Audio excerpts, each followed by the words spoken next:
saya sendiri kadang-kadang heran orang bisa menilai sejauh itu. Padahal saya sendiri, saya juga nggak sepinter itu. Saya silogis itu apa juga nggak ngerti. Sebenarnya kita tuh orang-orang bodoh yang berpura-pura pintar. Kita Lu maksudnya. lu aja sama gue kali. Iya, iya. Tampilan lebih penting dari isi? Sangat penting. Lebih penting dari isi? Iya. Lebih penting dari isi? Iya, mana ada kata-kata jangan menilai buku dari sampulnya. Nah, orang bukunya di toko buku ditutup semua sama plastik kok. Kalau sentilan saja rasanya nggak cukup tuh. Apa ngaruhnya sentilan? Yang lain udah belak-belakan, nabok-naboki kok. Sebetulnya saya jarang dimarahi, yang banyak dimarahi itu Butet.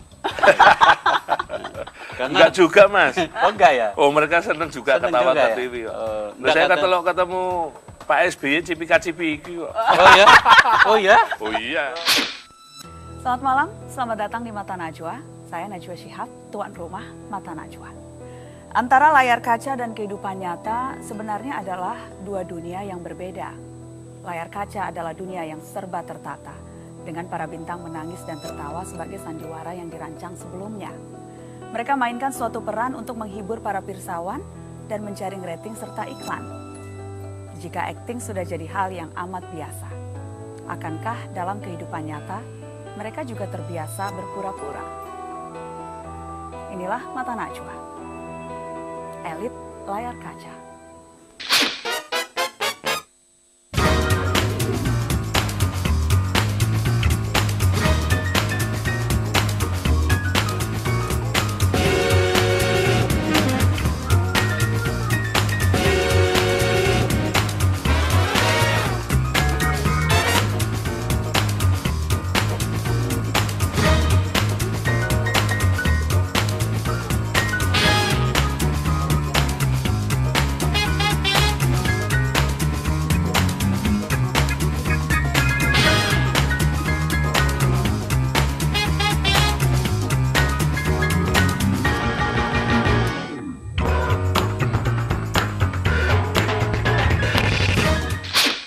Pemirsa, dunia adalah panggung sandiwara, terlebih di layar kaca. Kerap kali nasib sebuah program bergantung pada kekuatan karakter yang membawakan.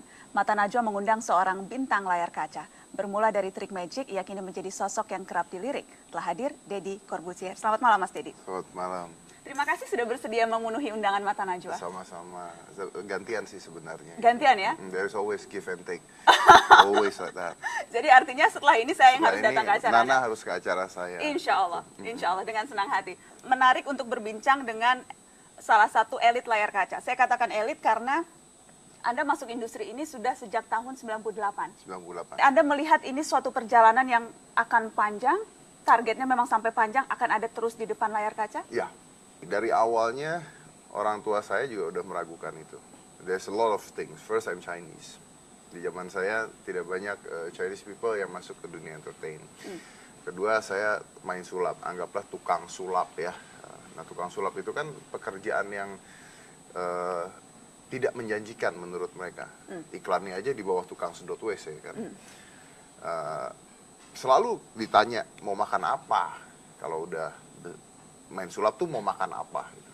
Selalu ditanya itu sama orang tua saya. Ya zaman dulu belum ada limbat. Kalau ada limbat kan saya bisa jawab makan paku, makan apapun bisa gitu kan. Sudah ada contoh Udah ada keberhasilan contohnya gitu ya? Tapi orang itu akan kehilangan daya ketertarikannya pada Anda gitu. Jika Anda being ordinary. Gitu. So the idea is that sama seperti this is a company. This is a company. Saya menjual diri saya basically. Dan you need to change. You can't follow the flow. You need to change. You need to be flexible. Anda harus merubah. Anda harus melihat situasi suasana. Lawan saya sekarang anak usia 20 tahunan yang keluar gitu ya. So you need always move.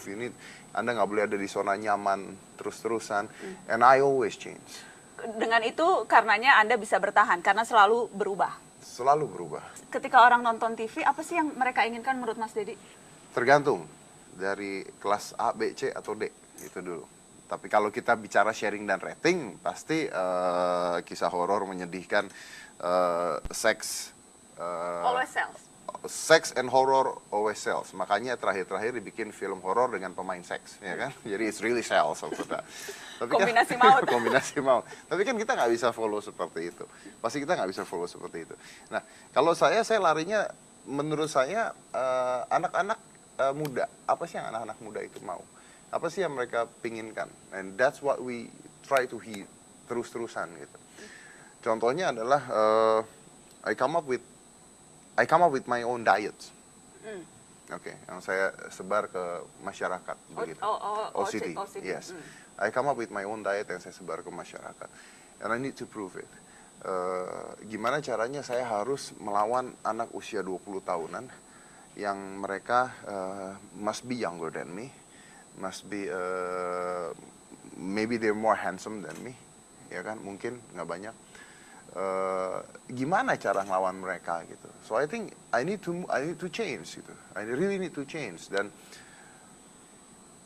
I think I successfully berubah terus begitu. Jadi sekarang kalau anak-anak muda melihat saya, they always come up with my diets, gimana caranya, ininya bagaimana. Dengan berubah terus akan lebih mudah tersesat tidak ya? Pasti. Dengan berubah Anda akan mudah tersesat, pasti. And that's good. Deddy Corbuzier sekarang sudah tersesat karena terus berubah? Pasti, and that's really good. Karena if you stay, you stuck. If you stay, you stuck. You don't stay. Dan tersesat itu hal yang baik karena? Tersesat itu hal yang sangat baik. Karena kalau Anda tidak pernah menyesatkan mobil Anda tidak akan pernah lihat tempat baru. Anda tidak akan pernah belajar tempat baru. Jadi banyak orang nanya, Anda ini jadi pembawa acara karena aji mumpung. Ngomong gitu saya, dan saya selalu menjawab, benar, memang aji mumpung. Is there anything wrong with that? Bisa nggak dibilang aji mumpung kalau saya berhasil? No. Ketika awal-awal mungkin seperti itu, tapi ketika setelah berhasil, orang akan melihatnya berbeda. That's it, ya. Jadi kan sebenarnya tersesat atau aji mumpung atau apa, itu kan kalau kita gagal.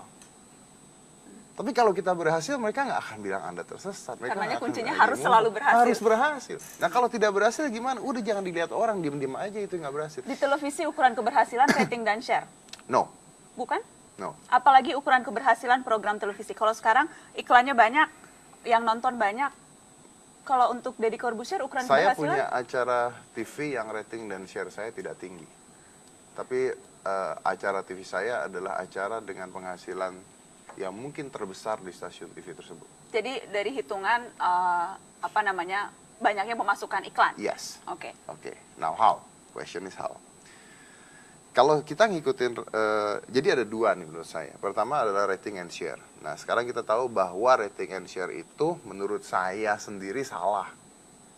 Karena cuman berpatokan pada LC Nielsen. Jadi ini Tuhan ya. Kalau dia mengatakan jelek, berarti jelek. Pertanyaannya, berapa juta masyarakat Indonesia yang diwakilkan dengan berapa orang? Kelas A itu adalah orang yang kalau nggak salah pendapatan gaji 5 juta atau 6 juta itu dibilang kelas A. Jangan kita tahu orang yang gajinya puluhan juta tuh banyak banget. Jadi kelas A-nya dia itu sebenarnya udah bukan kelas A sekarang. Udah kelas C sebenarnya. Nah, jadi dari segi sudut metodologi saja Anda sudah meragukan begitu ya? Iya, itu udah salah menurut saya. Terus Anda memberikan decoder or anything untuk dilihat dan sebagainya. Betapa gampangnya itu untuk dimanipulasi. Sedangkan sekarang kita punya sistem yang lebih bagus. We have social media, kita punya Twitter, kita punya Facebook, kita punya semuanya yang bisa menjadi sebuah patokan untuk acara ini bagus apa tidak. Jadi minimal berdampak dan berpengaruh. Berbeda dengan berapa ratingnya, berapa share-nya atas patokan LC Nielsen. Saya membuat acara dan puluhan kali acara saya masuk worldwide trending topic.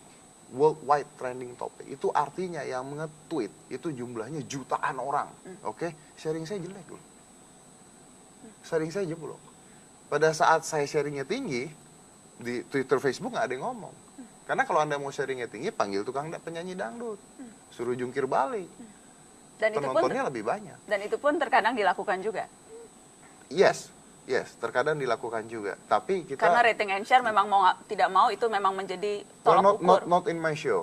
Karena kalau kita mengundang penyanyi dangdut pun kita akan cari kehidupan dia lah, akan itunya. Jadi setelah jungkir balik ada sesuatu yang lain begitu Iya, ya. iya. Karena mau nggak mau Jadi, memang jadi akhirnya memang harus kompromi-kompromi yang dilakukan ya.